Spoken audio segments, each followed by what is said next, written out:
Halo semuanya, bertemu lagi dengan channel Tukang Tracing. Jika kemarin kita sudah membahas tutorial membuat gigs dari proses awal hingga publish sekaligus sedikit strategi untuk menentukan harga. Nah, untuk topik kita kali ini kita akan membahas Fiverr lagi, yaitu cara menentukan harga jual supaya laku di Fiverr untuk new seller. Oke, kita langsung aja masuk ke pembahasannya.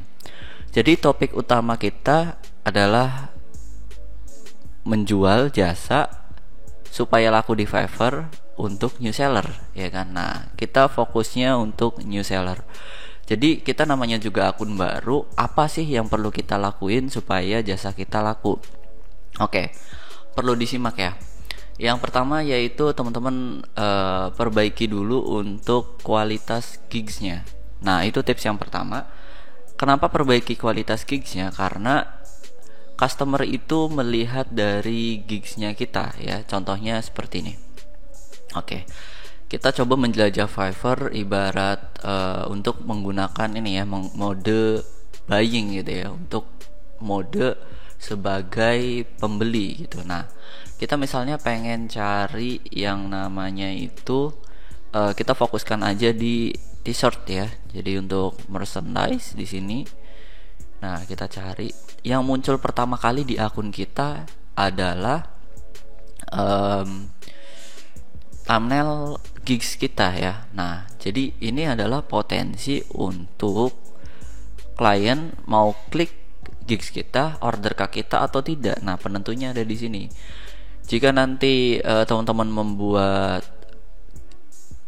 thumbnail gigsnya ini terlalu standar atau terlalu simple dan kurang meyakinkan, nah nanti besar kemungkinan si klien itu akan mengabaikan. Jadi mereka lebih melihat dan lebih tertarik untuk tampilan-tampilan gigs yang sekiranya mereka cocok gitu ya. Jadi teman-teman bisa pelajari di sini, mereka hampir semuanya itu memberikan karya terbaiknya gitu untuk sampulnya.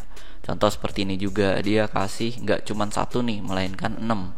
Tujuannya apa? Supaya customer ini yakin bahwasannya dia nih bisa gambar loh dengan style seperti ini.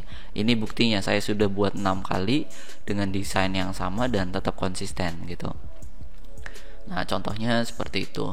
Ada juga yang ditonjolkan. Nah, misalnya ini nih untuk e-sport design package, untuk ada apa namanya jersey, kemudian ada sweater, hoodie dan polo shirt dan lain sebagainya. Dia condongkan semuanya di sini.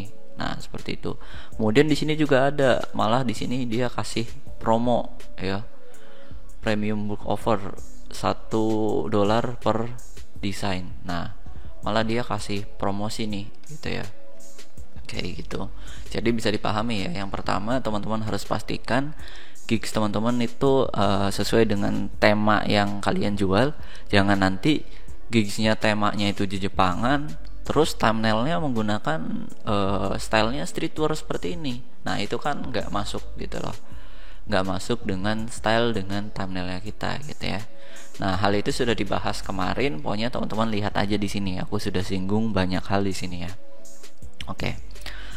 Selanjutnya dari harga. Nah, oke ya. Yang kedua ini harga.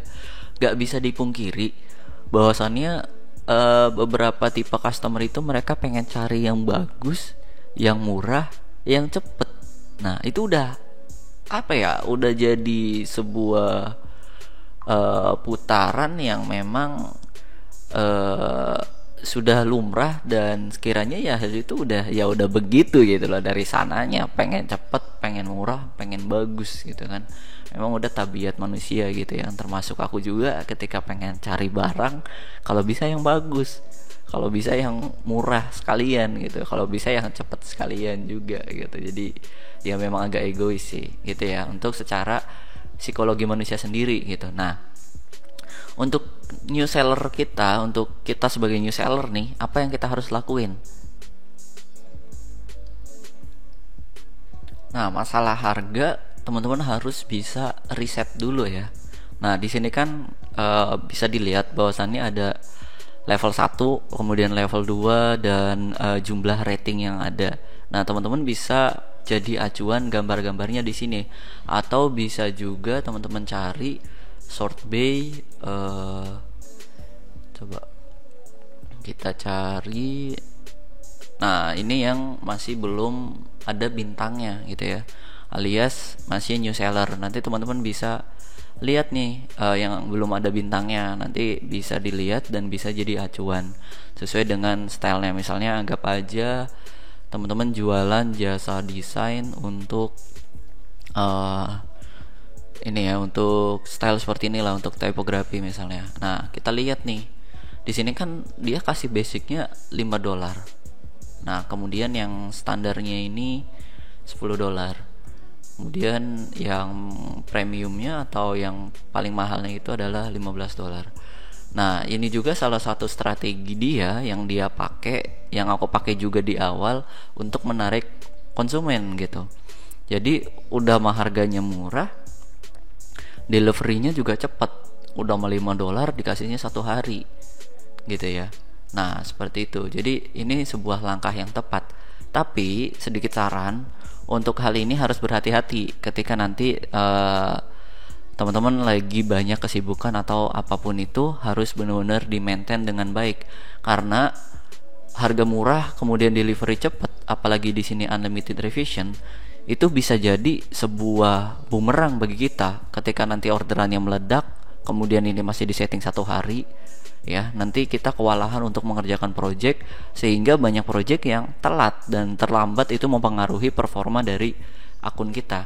Jadi ketika pengen pakai langkah yang seperti ini, yang murah, yang bagus, kemudian yang cepat ya, itu benar-benar harus teman-teman prepare dari sebelum-sebelumnya mengenai waktunya, kemudian skillnya dan lain sebagainya, harus benar-benar disiapkan gitu ya. Jadi jangan mengandalkan ego, pengen cepat laku nih, di setting sedemikian rupa, harganya paling murah, deliverynya paling cepat, tapi dari kitanya nggak siap gitu loh untuk ngehandle-nya. Ya itu kan gimana ya, maksudnya nanti malah jadinya kita bumerang gitu loh, malah kita yang keteteran kayak gitu ya. Jadi dari segi harga, nah ini nih satu langkah yang tepat.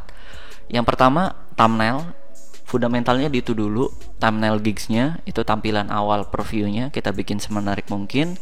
Kemudian yang kedua, kita kasih harga semurah mungkin, kita kasih service sebaik mungkin gitu ya. Jadi deliverynya cepet, harganya murah, kualitasnya bagus gitu. Tujuannya apa? Tujuannya untuk menarik dan mendatangkan customer kita gitu ya. Jadi nanti biar mereka tertarik. Dan perlu diingat juga, teman-teman harus benar-benar standby untuk ketika jadi new seller di Fiverr, itu harus standby, karena bagaimanapun juga kita kan bersaing dengan ribuan gigs di sini loh. Ini banyak banget di sini, udah ada catatannya 2000 service yang tersedia. Akun yang lagi online ini udah 2000. Kita bersaing dengan 2000 orang di sini gitu loh untuk kategori t-shirt and merchandise. Nah, kalau kita nggak standby dan kita telat untuk bales gitu ya, jadi nanti customer ini males gitu ya.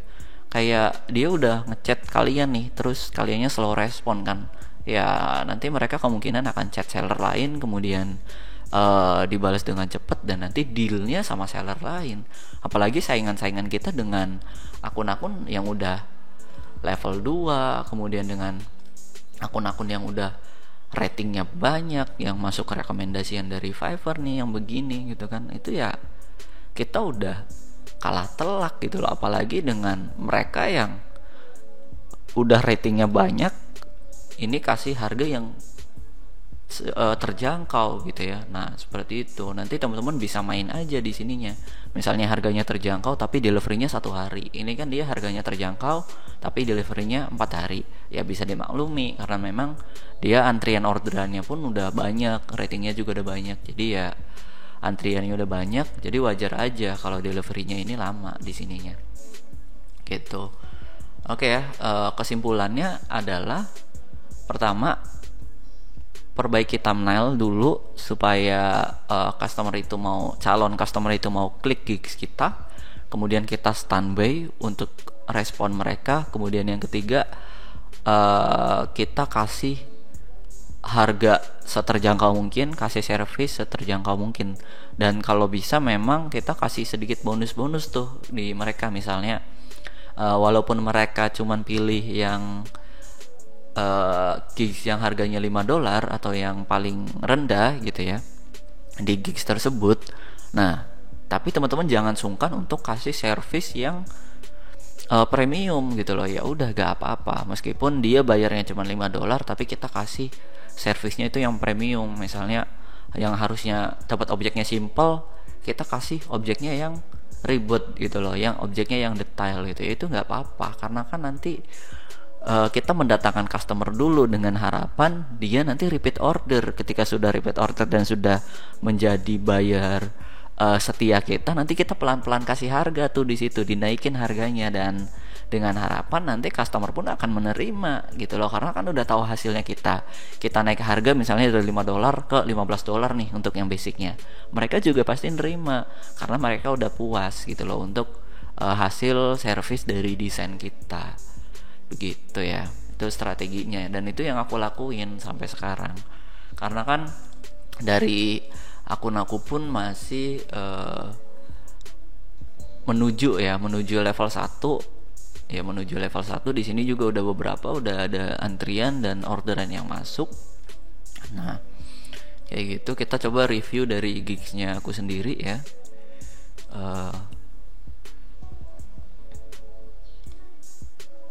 Nih, coba aku review dari gigs aku sendiri.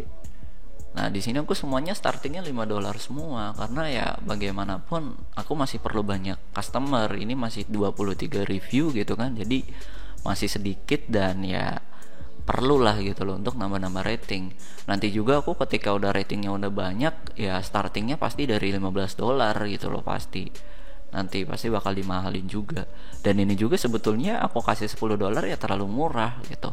$10 belum lagi nanti ada potongan pajak dari Fiverr, kemudian ada potongan pajak dari PayPal-nya ketika kita withdraw. Itu cuman dapat berapa satu desain gitu, nggak nyampe $10. Bahkan yang cair itu cuman $7 gitu loh, cuman sekitar 100 ribuan. Cuman nggak apa-apa kan, karena kita mau ngejangkau buyer internasional. Ya kita effort dulu di awal, kita kasih harga yang sekiranya paling terjangkau dulu, supaya mereka tahu dulu jasanya kita, pakai jasanya kita. Nanti kita pelan-pelan kasih harga di sana, naikin harga di sana, dan ya udah nanti kita bakal enak gitu loh setelah itu.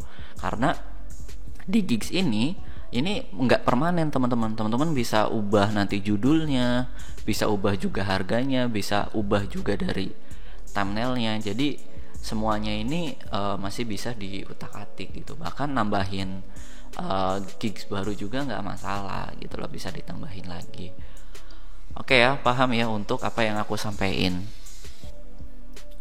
Oke, untuk pembahasan ini aku cukupkan. Nanti kita akan bertemu di pembahasan kelima tentang tips pecah telur. Jadi teman-teman harus mengikuti dari awal hingga akhir, karena aku sudah susun semuanya secara mendetail. Sampai bertemu di video selanjutnya. Terima kasih.